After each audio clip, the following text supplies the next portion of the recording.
Boa noite. Boa noite. Na primeira sessão de trabalho da CPI da Covid, senadores têm discussões inflamadas por causa da tentativa de interferência do Palácio do Planalto. A comissão aprova a convocação dos ex-ministros da Saúde Luiz Henrique Mandetta, Nelson Teich e Eduardo Pazuello. E também do atual titular da pasta, Marcelo Queiroga. O ministro do STF, Ricardo Lewandowski, rejeita o pedido de governistas e mantém Renan Calheiros na CPI. A Anvisa reafirma o veto à importação da vacina russa Sputnik e envia a análise para a OMS. Chega ao Brasil o primeiro lote do imunizante da Pfizer. Municípios de todas as regiões ficam sem a Coronavac para a segunda aplicação. Enquanto mais de 100 mil doses estavam num depósito do Ministério da Saúde. 29 de abril de 2021. O Brasil ultrapassa a marca trágica das 400 mil vidas perdidas para a pandemia.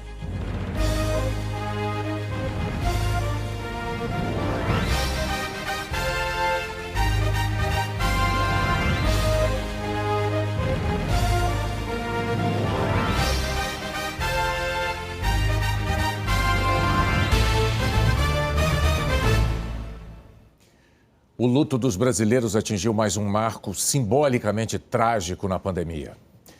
Turci, boa noite. Boa noite, Bonner, Renata, boa noite para todos. Trágico pelo número em si e também pela velocidade com que chegamos a ele. Passamos de 400 mil pessoas que perderam a vida por causa da Covid. O Brasil rompeu mais esse patamar depois de registrar 3.074 óbitos de ontem para hoje, pelos dados apurados pelo consórcio de veículos de imprensa. E chegou a 401.417 mortes. O ritmo de mortes acelerou de forma incontrolável este ano, como a gente vê aqui no gráfico que mostra a evolução dos óbitos. No dia 17 de março do ano passado, o país registrou a primeira morte. Daí, foram quase 5 meses até atingirmos o número de 100 mil vítimas da Covid, no dia 8 de agosto. Depois, mais 5 meses até as 200 mil mortes, em 7 de janeiro. Aí o tempo diminuiu pela metade. Em 2 meses e meio, 76 dias, passamos dos 300 mil mortos em 24 de março. E agora, caiu pela metade de novo. Em apenas 36 dias, chegamos, infelizmente, às mais de 400 mil vítimas da Covid. Em números absolutos, o Brasil é hoje o segundo país com mais mortos por Covid, segundo dados do site Nosso Mundo em Dados. Os números têm um atraso de um dia, por isso o dado do Brasil ainda aparece em 398 mil mortos. Em primeiro lugar estão os Estados Unidos, com mais de 574 mil vítimas. Depois do Brasil, vem o México, com 215 mil, e a Índia com 204 mil. Agora vamos ao número de casos. Foram confirmados 69.079 novos diagnósticos de ontem para hoje, totalizando 14.592.886. O Brasil registra hoje, em média, 60.107 novos casos por dia, 8% a menos do que a média de 2 semanas atrás, dentro da faixa de estabilidade. A média de mortes, após 6 dias de queda, entrou hoje na margem de estabilidade. São 2.523 mortes por dia em média, variação de menos 12%. No mapa, a situação da pandemia nos estados. Hoje, Pernambuco aparece em vermelho com alta na média de mortes. 16 estados estão em estabilidade, em amarelo no mapa, e em azul, com queda, são 9 estados e o Distrito Federal. Renata, Bonner. Obrigada, Turci. Essas mais de 400 mil mortes não retratam as muitas outras vidas perdidas por causa da pandemia, mas não por Covid. Porque o coronavírus lotou hospitais, saturou UTIs, esgotou estoques de medicamentos. E isso teve consequências fatais para quem precisou de atendimento médico de emergência por outros motivos. O que me entristece muito mesmo é a gente não ter conseguido um hospital para ela. Falou que não tinha vaga. A resposta dele para mim é que não tinha vaga. Talvez se minha mãe tivesse no primeiro atendimento recebido toda a atenção e toda a infraestrutura, talvez ela tivesse saído. A dor é a mesma. As famílias que enfrentam o luto, não. Adriana é enfermeira, atua na linha de frente da Covid. A mãe dela, Dona Clarinda, de 74 anos, pegou a doença e ficou internada num leito improvisado.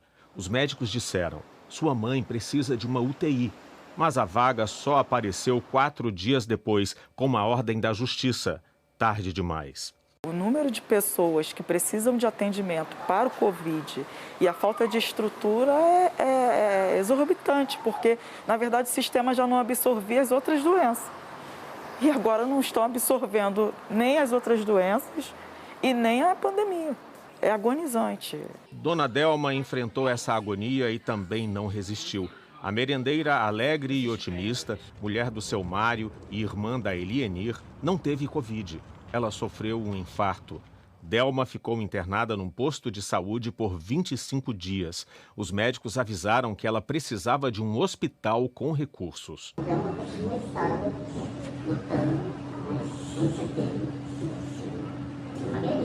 Mas se ela tivesse CTI, ela teria muita chance. No dia que um médico ligou para ele, a gente morreu ali um pouco junto com ela, né? A tsunami de Covid, que na segunda onda varreu o país de norte a sul praticamente ao mesmo tempo, deixou o sistema de saúde ainda mais debilitado do que já estava. O mapa da Fundação Oswaldo Cruz mostra que apenas os estados de Roraima e da Paraíba estão com baixa ocupação de leitos de UTI para Covid. Em todo o país, hospitais cancelaram as chamadas cirurgias eletivas, que são importantes, mas que não são consideradas urgentes. Dados do Ministério da Saúde mostram que só no ano passado foram 2.750.000 cirurgias a menos. Ninguém vive sozinho, completamente isolado. Tudo que a gente faz ou deixa de fazer pode gerar algum tipo de consequência. Isso tem ficado cada vez mais claro agora na pandemia, com hospitais lotados e profissionais de saúde exaustos. Pacientes de outras doenças têm que enfrentar uma porta cada vez mais estreita para conseguir tratamento. A Eusenir tenta, desde janeiro, retirar 2 tumores do útero, que não param de crescer. O inchaço já é bem visível. Não é câncer, mas o risco para a saúde aumenta a cada dia. Devido à situação da Covid não ter vaga, me senti assim, sem amparo mesmo, do governo mesmo, porque eu acho que é direito nosso.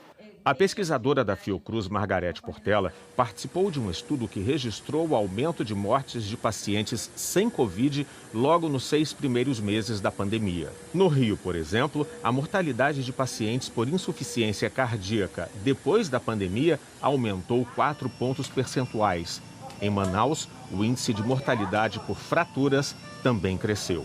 Se continua morrendo de outros problemas de saúde e até, em alguns casos, morrendo mais por outros problemas de saúde, né, em função da dificuldade de acesso aos cuidados de saúde necessários. De março do ano passado até agora, 1 a cada 5 mortes registradas no Brasil foi por Covid. A médica intensivista Lara Kretzer faz parte da comissão que precisou elaborar um protocolo para ajudar os médicos a fazer escolhas e salvar vidas. A gente tinha como objetivo, como ambição, tentar manter o número de mortes mais baixo possível. A gente tinha que saber escolher quais eram aqueles pacientes que iam se beneficiar mais em receber essas vagas de UTI. Muito triste. É uma dor muito grande, né? A gente ter que não só não oferecer essa vaga de UTI, por exemplo, para alguém que precisa, mas a gente tem que falar isso para a pessoa, tem que falar isso para a família. É muito duro, emocionalmente é muito pesado. A gente vai para casa arrasado. A falta de um controle mais rígido na entrada de viajantes no Brasil pode estar facilitando a chegada de outras variantes do coronavírus. Recepção carinhosa na chegada para compensar 3 anos de saudade. Para vir de Portugal, onde mora, para o Brasil, a exigência foi um teste de PCR. Mas a Cristiane sabe que na volta para Lisboa vai ser diferente. Já é informado que na hora que eu voltar, eu preciso ter obrigatoriamente 2 lugares para ficar 14 dias de quarentena. Aqui no Brasil você não precisa da quarentena? Aqui no Brasil eu não preciso ficar de quarentena. Além do exame feito até 72 horas antes da viagem, as companhias aéreas pedem o preenchimento de um formulário com informações sobre saúde e local de estadia no Brasil. Bruno mora há 9 anos no Japão e fez uma longa viagem para visitar a família. Saiu do interior, passou por uma cidade antes de chegar a Tóquio e fez uma escala em Doha, no Catar, antes de aterrissar em São Paulo. E aqui eles te pediram alguma quarentena na chegada, algum outro exame que você tenha que fazer? Não, aqui não. Quando eu retornar para o Japão, sim. Aí eu vou ter que ficar 14 dias de quarentena. 3 dias no hotel, e se não der nada nos exames, eu tenho que... Aí eu já posso ir para casa, mas ficar o restante 11 dias em casa. Não posso sair.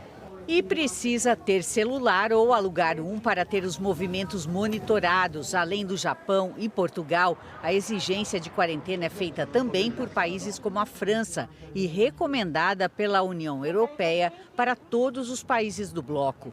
Passageiros do Brasil, com raras exceções, estão proibidos de entrar no Reino Unido. Nos Estados Unidos, visitantes que estiveram no Brasil nos 14 dias anteriores à viagem também não podem entrar. O exame PCR é uma exigência geral.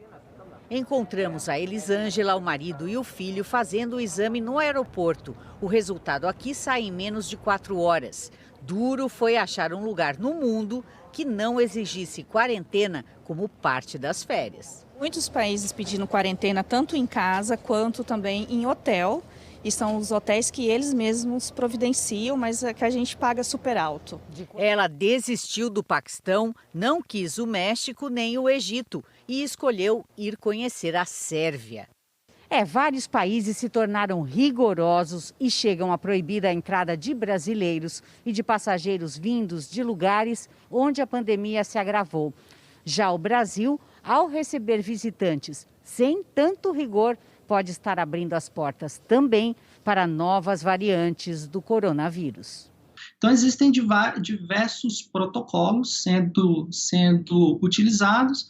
E o Brasil, basicamente, tem confiado unicamente na boa vontade das companhias aéreas em checar um teste negativo e é só isso. Uma vez que a pessoa chega em solo brasileiro, ela simplesmente vai seguir a sua vida normal, estando infectada ou não. Os especialistas lembram que pode haver infecção logo depois de um exame de PCR. Por isso, defendem maior controle de passageiros que podem trazer novas variantes para o Brasil. Aumentar o sequenciamento genético dos vírus em circulação no país ainda é um desafio. Monitoramento, se outras variantes que surgirão em outras regiões do mundo podem ou não entrar aqui no nosso país, isso é uma pergunta, a resposta é sim, uma vez que nós estamos abertos, mas reforça então a importância deste monitoramento contínuo ao longo do tempo. A Anvisa declarou que no fim do ano passado recomendou a proibição de viagens nacionais e internacionais de casos suspeitos ou confirmados de Covid, que determinou o uso obrigatório de máscaras nos aviões, aeroportos e portos e que as medidas sanitárias são revistas a cada alteração do cenário epidemiológico mundial. Por falta de vacina, em municípios de 20 estados, a segunda etapa de vacinação da Coronavac está suspensa.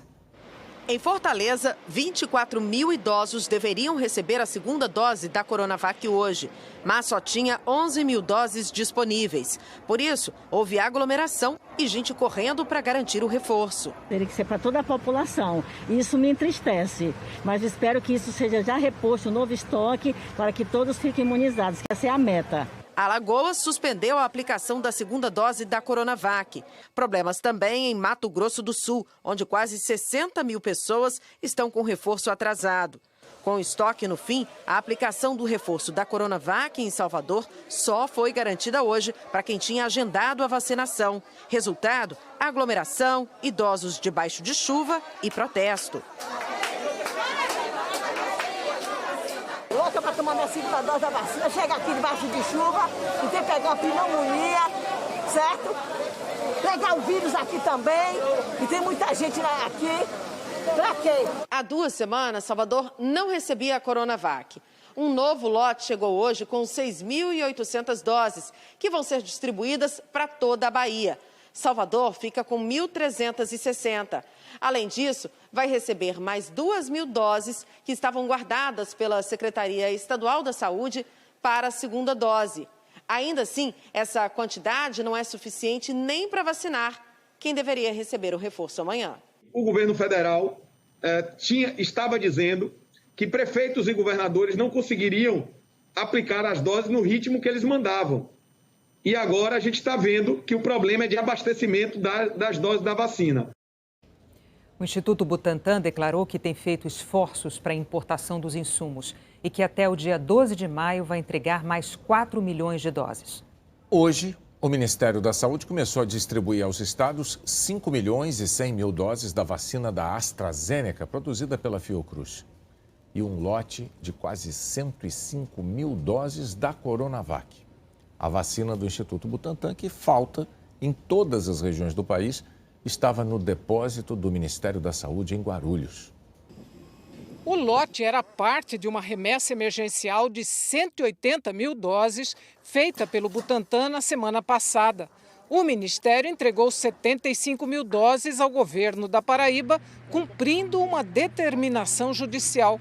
O secretário executivo do Ministério da Saúde apresentou uma explicação. O que o Instituto Butantan conseguiu antecipar para o Ministério e entregou ao Ministério no dia 22 de abril foram 180 mil doses. E essas doses não estavam perdidas. Foi um pedido do Ministério da Saúde ao laboratório Butantan para antecipação dessas doses e isso foi feito. Do dia 22 até ontem foram 6 dias, mas o secretário Rodrigo Cruz faz uma conta diferente.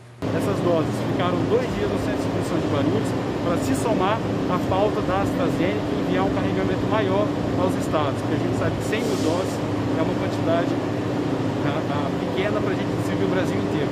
Então é importante mencionar que houve um somatório com as doses da AstraZeneca para envio da pauta para o Brasil inteiro, que já está recebendo essas 5,2 milhões de doses, que inclui também essas 100 mil doses do Butantan. O Instituto Butantan disse que antecipou, a pedido do Ministério da Saúde, 180 mil das 600 mil doses que estavam programadas para serem entregues a partir de 3 de maio.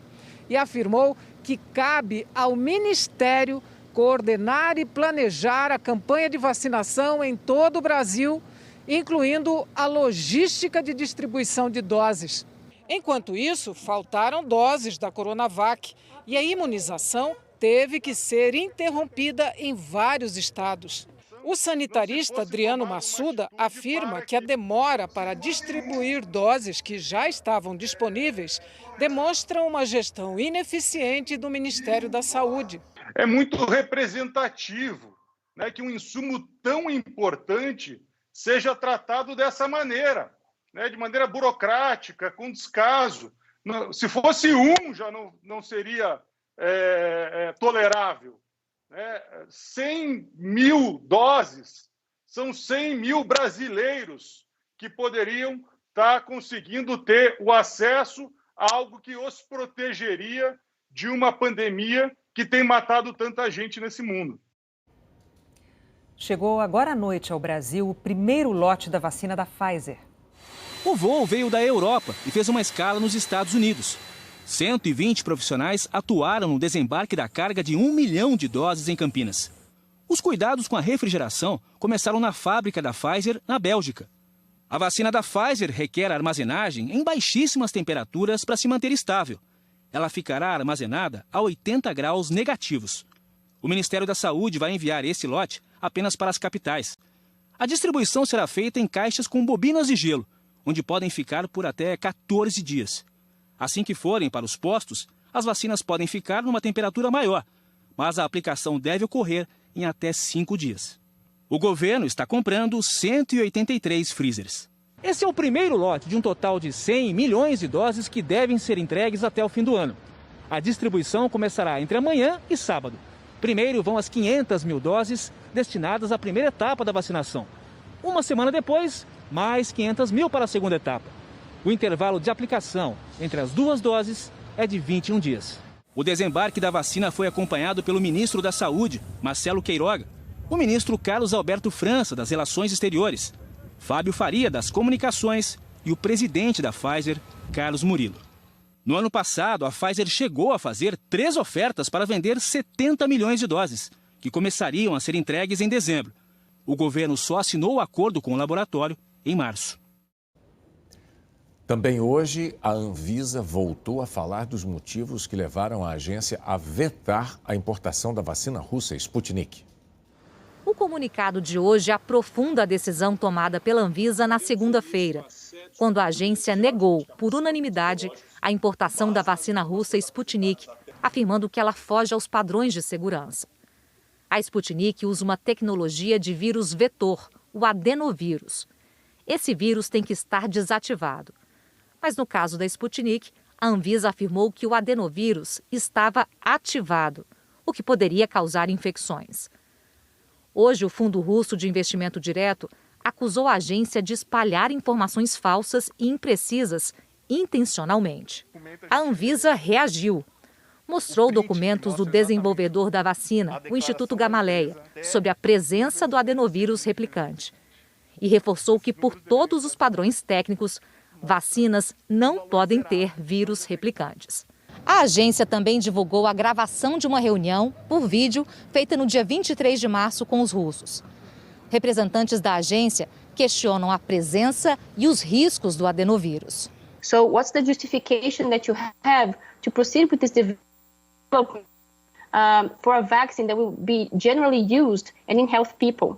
Uma tradutora responde. Os representantes da Gamaleya, eles disseram que para a produção da vacina usaram uma linha de células caracterizada, o que pode ter seus defeitos e claro que vocês têm razão que talvez possamos ter ido atrás, fazer um passo atrás e começar usando uma nova substância, mas dizem que esse processo devia ter ocupado muito tempo.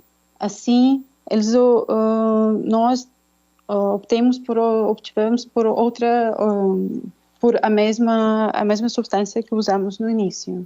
O presidente da Anvisa reforçou que está seguindo todas as diretrizes de segurança. Que os resultados da avaliação da Anvisa, negando a importação da vacina Sputnik, foram enviados para a OMS e para outras autoridades regulatórias estrangeiras. E ressaltou que, se os russos fizerem as mudanças necessárias, a situação pode ser revista. Não estamos fechando porta a absolutamente nada.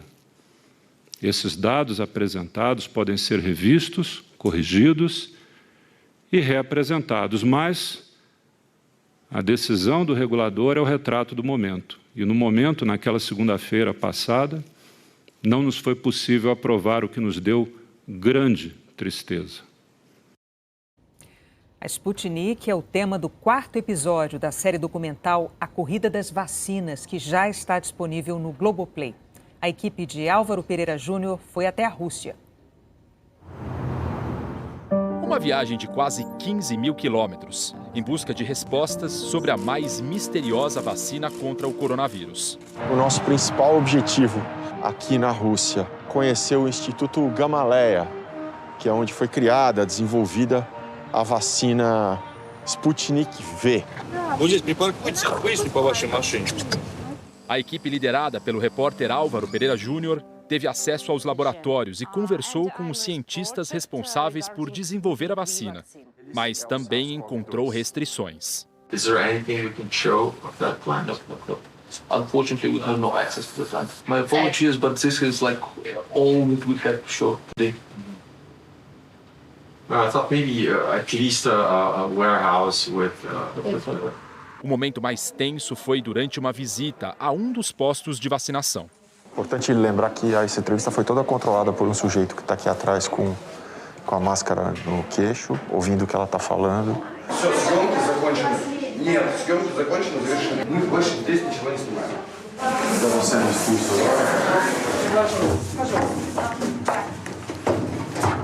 Não é um ambiente assim amigável, né, para você trabalhar com liberdade. Então a gente tinha tudo sempre muito controlado, acessos que nós achávamos que teríamos, chegar lá não é bem assim.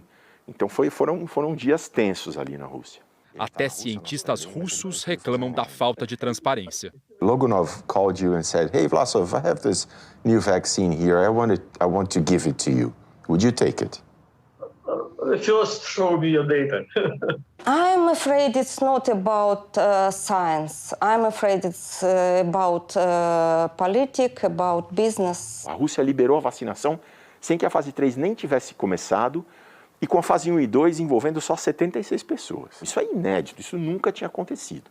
O quarto episódio da série original Globoplay, produzida pelo jornalismo da Globo, mostra em detalhes como, mesmo depois do início da vacinação, a Sputnik ainda divide opiniões lá na Rússia. Uma reação parecida com a que vimos nesta semana aqui no Brasil, depois que a Anvisa vetou a importação da vacina russa por falhas na documentação, no desenvolvimento da vacina, nos ensaios clínicos e no controle de qualidade. Com base nas informações apresentadas até o momento, nós não recomendamos a importação da vacina Sputnik V. É uma vacina cercada de mistérios desde o começo. É uma vacina que tem um componente, claro, essa questão de vacinas toda tem um componente político muito grande. Mas no caso da Sputnik, você tem uma presença do Estado e do governo Putin muito forte. Acho que nenhum país tem um componente político tão forte como na Rússia.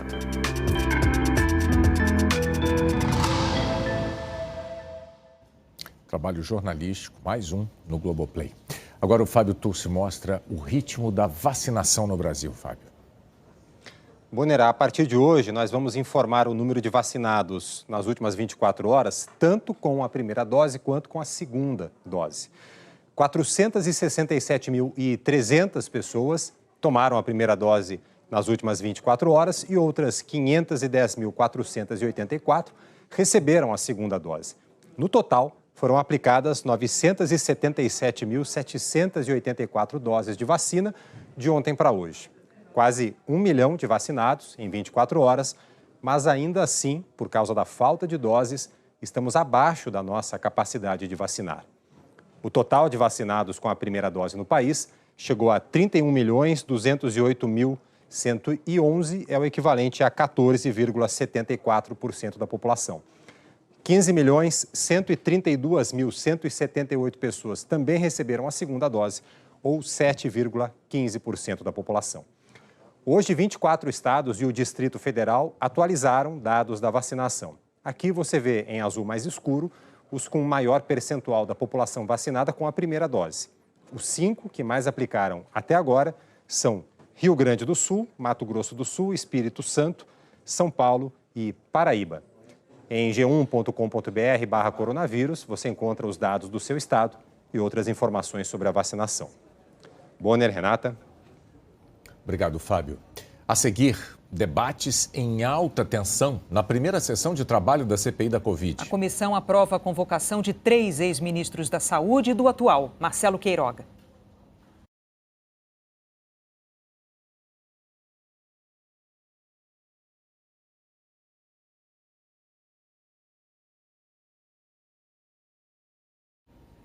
A sessão de trabalho da CPI da Covid teve discussões inflamadas e uma nova tentativa de obstrução por parte dos senadores aliados do presidente Jair Bolsonaro. Segunda reunião da CPI e pela segunda vez, os governistas apresentaram o mesmo pedido: proibir as sessões virtuais na comissão.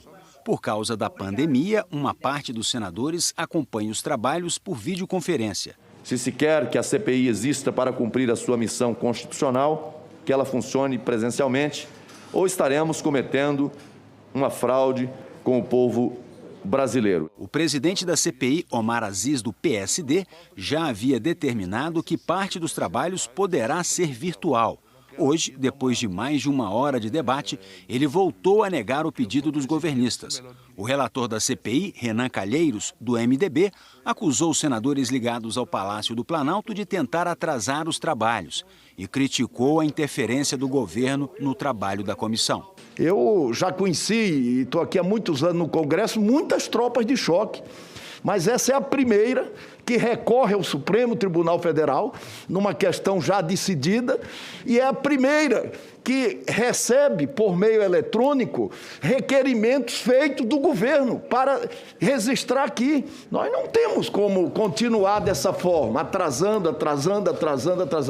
A sociedade quer essa CPI. Calheiros se referia ao pedido na Justiça para impedir que ele fosse o relator e até mesmo que participasse da comissão. E também a requerimentos elaborados por uma assessora do Palácio do Planalto. Uma reportagem do jornal O Globo mostrou que a assessora preparou e repassou a 2 senadores governistas pedidos de convocação de especialistas críticos do lockdown e que defendem o tratamento precoce da Covid, com medicamentos sem eficácia comprovada. 5 pedidos protocolados na CPI por Ciro Nogueira, do Progressistas, e 6 pelo senador Jorginho Melo, do PL, são de arquivos de computador enviados por Thaís Amaral Moura. Ela é assessora da Secretaria Especial de Assuntos Parlamentares da Presidência, vinculada à Secretaria de Governo, que faz articulação política com o Congresso. Essa questão gerou um impasse. O relator criticou a apresentação desses requerimentos e os governistas se recusaram a votar pedidos de informações e convocações acordados na reunião passada se os requerimentos deles, inclusive os com carimbo do Planalto, não fossem votados. Vamos votar os que vieram do Palácio também? Vamos votar se for assinado pelo senador, por um senador. Os que foram feitos pelo o senhor não vai impedir de votar nenhum requerimento, não. Não, vamos votar tudo, mas não contem comigo para votar favoravelmente. Como queria Renan Calheiros, os requerimentos feitos pela assessora do Planalto não foram votados. Depois da discussão, os senadores acabaram aprovando os pedidos de informação e de depoimentos feitos pelo senador Renan Calheiros. Na semana que vem serão ouvidas 5 testemunhas. Terça-feira, os ex-ministros da Saúde, Luiz Henrique Mandetta e Nelson Taixe. Na quarta, Eduardo Pazuello. Na quinta-feira, o atual ministro, Marcelo Queiroga, e o diretor-presidente da Anvisa, Antônio Barra Torres. As testemunhas estão proibidas de mentir nos depoimentos. A CPI aprovou também todos os pedidos de informações feitos pelo relator. Documentos do governo federal sobre negociações e compra de vacinas e insumos, sobre isolamento social e quarentena, sobre medicamentos sem eficácia comprovada indicados pelo Ministério da Saúde, repasses de recursos da União para estados e capitais e sobre a ação do governo na crise de saúde em Manaus. Os senadores vão requisitar à CPI das fake news e ao STF as investigações sobre a disseminação de mensagens falsas.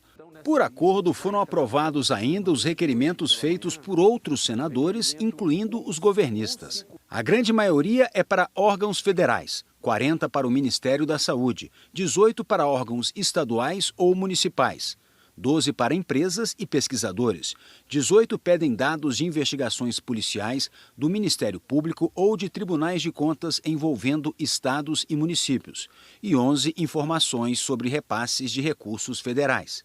O senador Eduardo Girão, do Podemos, apresentou um requerimento de informações sobre os passeios do presidente Jair Bolsonaro durante a pandemia que provocaram aglomerações. Girão explicou que fez o requerimento a pedido do colega Isalci Lucas, do PSDB, que não faz parte da comissão. O relator queria convocar o ex-secretário especial de comunicação da Presidência da República, Fábio Weingarten. Por pressão dos governistas, a decisão foi adiada para a semana que vem. Na semana passada, em entrevista à revista Veja, Weingarten afirmou que o atraso na aquisição de vacinas da Pfizer foi por incompetência e ineficiência do Ministério da Saúde na gestão de Pazuello. O presidente da CPI, Omar Aziz, disse que uma das prioridades da comissão é investigar a falta de vacinas no país e que, por isso, será inevitável convocar Weingarten e representantes da Pfizer.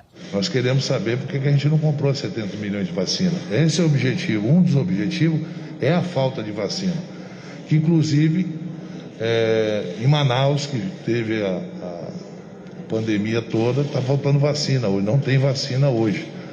Então, nós estamos atrás de soluções, mas também saber por que não entramos nos consórcios, por que a gente não participou de compras de outras empresas que estão produzindo vacina. A sessão da CPI já havia se encerrado quando saiu a decisão do ministro do Supremo Tribunal Federal, Ricardo Lewandowski.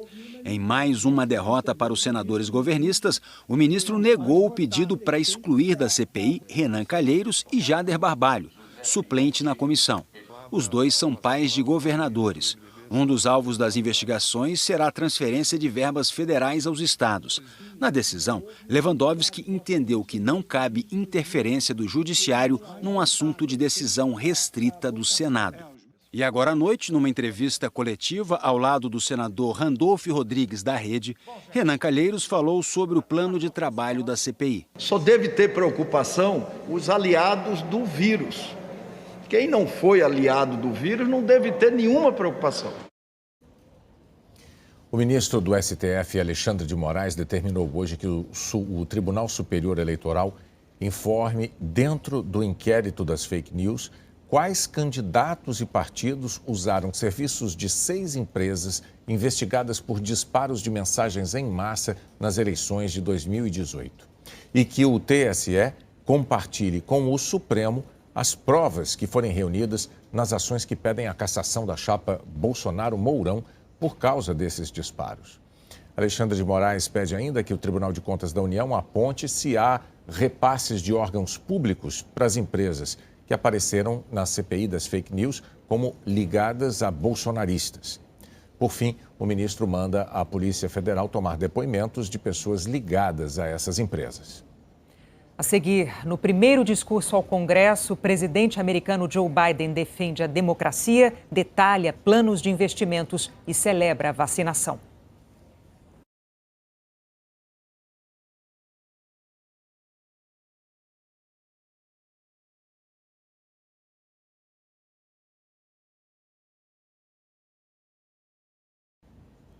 Em março, as contas do governo central alcançaram um saldo de mais de 2 bilhões de reais, o melhor dos últimos 7 anos para o mês de março, por causa da arrecadação recorde de impostos no mês passado e a contenção de gastos em função do atraso na aprovação do orçamento.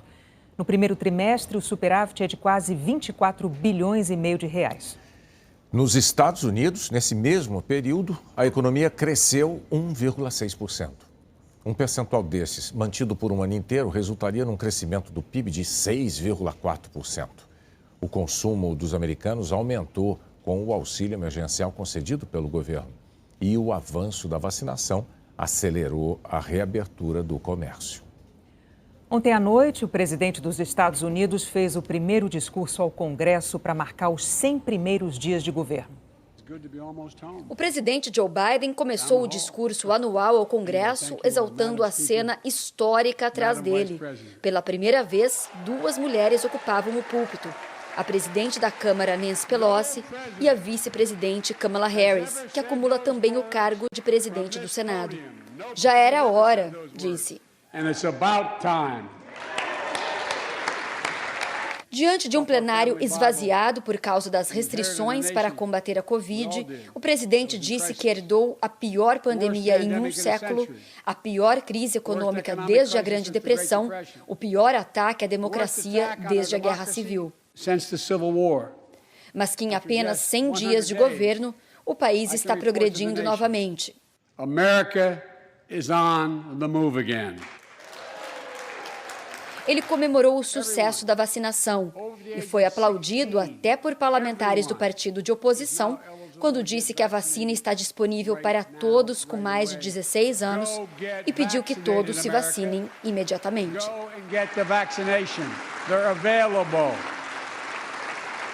O aplauso aos 5 minutos foi uma cena rara. A hora seguinte não teve a mesma união entre os deputados e senadores.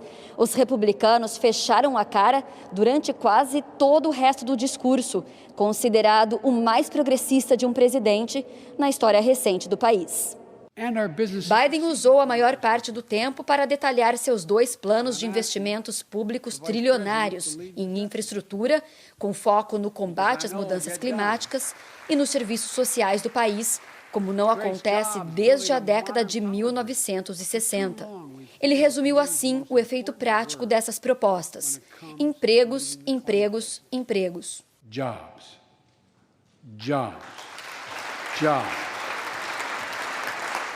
O presidente também pediu que o Congresso haja para lidar com outros desafios persistentes do país: a imigração, a violência com armas de fogo, a violência policial e o racismo. Biden alertou que a ameaça mais letal aos Estados Unidos hoje vem do que chamou de terrorismo da supremacia branca. E que no cenário externo, o grande concorrente dos Estados Unidos é a China. Biden afirmou que o presidente chinês Xi Jinping e outros governantes autocratas acreditam que a democracia não pode competir com eles, porque demora muito para chegar a um consenso.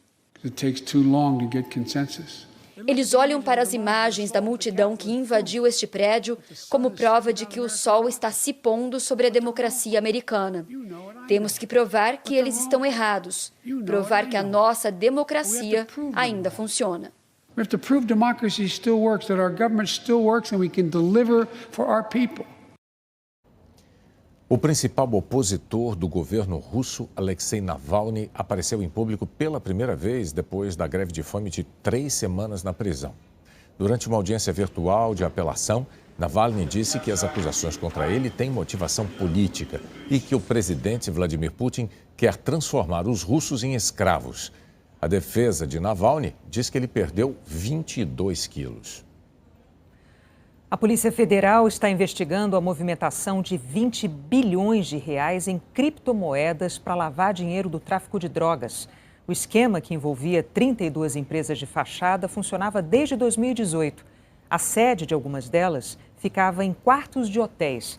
A polícia identificou 4 suspeitos e cumpriu mandados de busca e apreensão. A Justiça Federal determinou o bloqueio do dinheiro e a quebra do sigilo das empresas. A seguir, o Ministério do Meio Ambiente mantém a retirada de autonomia dos fiscais do IBAMA.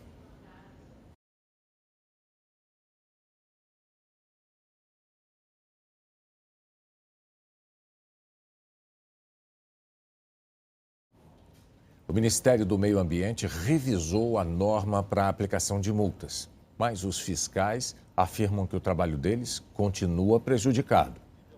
A instrução normativa do IBAMA mudou a forma como um fiscal pode autuar alguém por um crime ambiental. Antes, o fiscal tinha autonomia para fazer o auto de infração em campo, que era apenas revisado pelo coordenador da operação e dava início a um processo administrativo, que poderia levar a uma multa, por exemplo. A primeira versão da nova norma, publicada no início do mês, dizia que antes de autuar alguém e dar início a um processo administrativo, o fiscal precisaria primeiro fazer um relatório em 5 dias a um superior hierárquico, que iria avaliar as provas e poderia aceitar ou anular a autuação. Essas mudanças provocaram reações de fiscais do IBAMA e, diante disso, a direção do Instituto disse que estava revendo o procedimento. Uma nova versão foi editada, mas ela não é muito diferente da primeira. A segunda instrução normativa permite que o fiscal faça o auto de infração e dê início ao processo administrativo, como era antes. Mas ele ainda terá de fazer o relatório a um superior hierárquico que poderá avaliar e anular o auto de infração. O fiscal terá 10 dias, prorrogáveis por mais 10, para fazer o relatório sobre cada multa. Se não fizer isso, pode responder a um processo interno. A ex-presidente do IBAMA, Sueli Araújo, diz que a nova instrução não resolve o problema.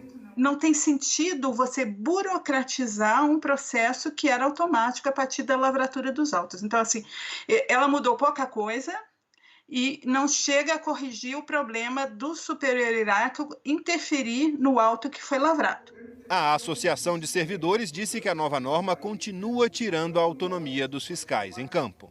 Gerando insegurança na aplicação da legislação ambiental e insegurança para os fiscais também, né, que percebem ali em diversos trechos uma ameaça de abertura de processos administrativos, né? Hora da previsão do tempo, mas antes a Anne tem uma explicação para a chuva pesada da madrugada de hoje no Rio de Janeiro. Não é isso, Anne? Boa noite. Exatamente, Renata. Boa noite para você, para o Bonner. Boa noite a todos.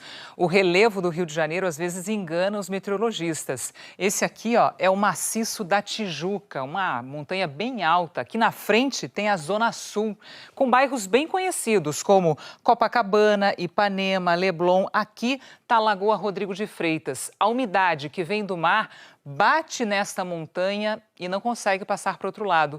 Por isso, choveu muito em toda essa área. Em Copacabana e no Jardim Botânico, por exemplo, foram mais de 100 milímetros de ontem para hoje. Enquanto que do outro lado do maciço da Tijuca, na Zona Norte, em bairros como Meier e Tijuca, os volumes foram bem baixos. Os próximos dias agora serão com tempo firme e madrugadas frias no Rio. Essa noite a mínima chega aos 15 graus. Em São Paulo, 13, Belo Horizonte, mínima de 15 com máxima de 27, Vitória 26 e em Campo Grande 28, todas com tempo firme.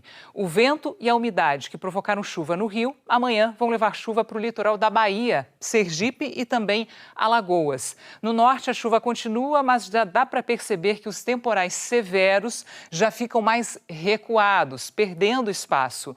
No nordeste a chuva pode chegar com vento forte em toda essa área aqui, as rajadas de até 55 km por hora a partir dessa noite. E atenção Salvador, chuva volumosa ao longo da noite e amanhã. O mesmo vale para São Luís, Aracaju, Maceió e o Recife. Onde se destaca a presença do sol nessa sexta-feira?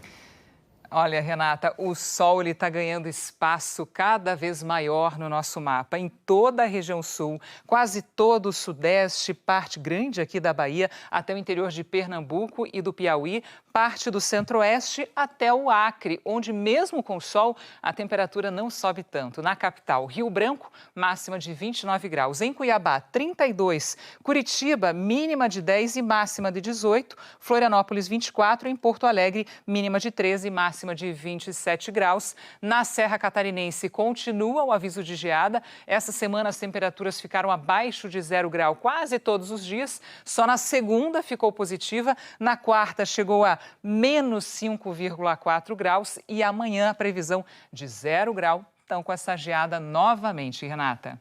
Obrigada, Anne. Até amanhã. Até amanhã.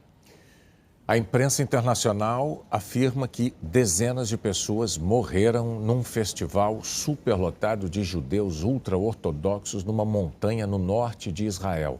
De acordo com os primeiros relatos, uma arquibancada de metal teria desabado.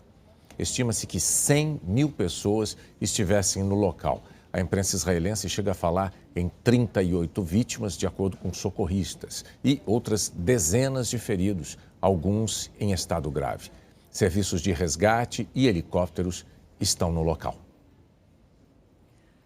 A cidade mineira de Sete Lagoas tem mais ou menos 240 mil habitantes. E 3 deles deram a todo mundo um sentimento profundo de alívio e de gratidão. A Manuela nasceu no dia 25 de março, cesárea de urgência, porque a mãe, Mariana, piorou muito da Covid.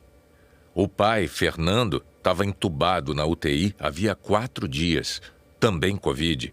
Nem sabia do contágio da Mariana e naquele dia não soube do nascimento da Manuela. Ela chegou com 1,7 kg e miúda assim foi entubada. Covid também. Mas acontece que a Manuela se recuperou. Aos 16 dias de vida, recebeu alta e foi para o colo dos avós. 12 dias depois, o pai conseguiu sair do hospital para conhecer Manuela, para reencontrar a vida. Mariana, vamos aqui entregar.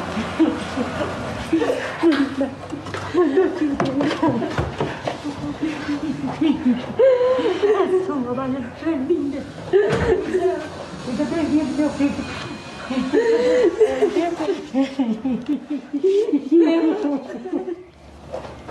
Papai te ama.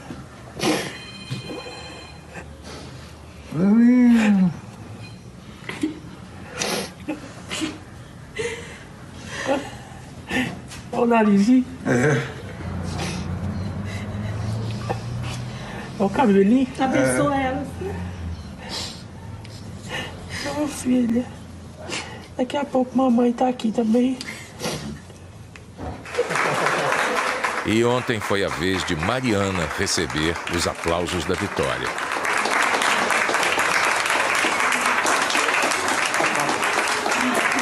E de voltar para casa. E aí, amor? Graças a Deus. Aê!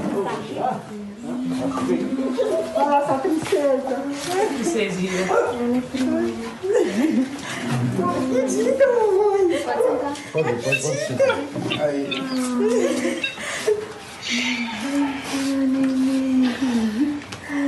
Gente, amiga. Oi, filha. Mamãe aí. Oi, filha. Arrasou meu bracinho. Quer nem pegar a mamãe. Mamãe, bonita. Sete Lagoas comemorou até com carreata. E o Fernando, pai da Manuela e marido da Mariana, quis mandar uma mensagem para o país das mais de 400 mil vidas perdidas na pandemia. Estou passando para desejar força, paz para todos que estão passando por isso. E ter fé que Jesus remove montanhas, tá bom? Um abraço e aqui estou com a Manuela no peito. Deus está conosco, o significado dela.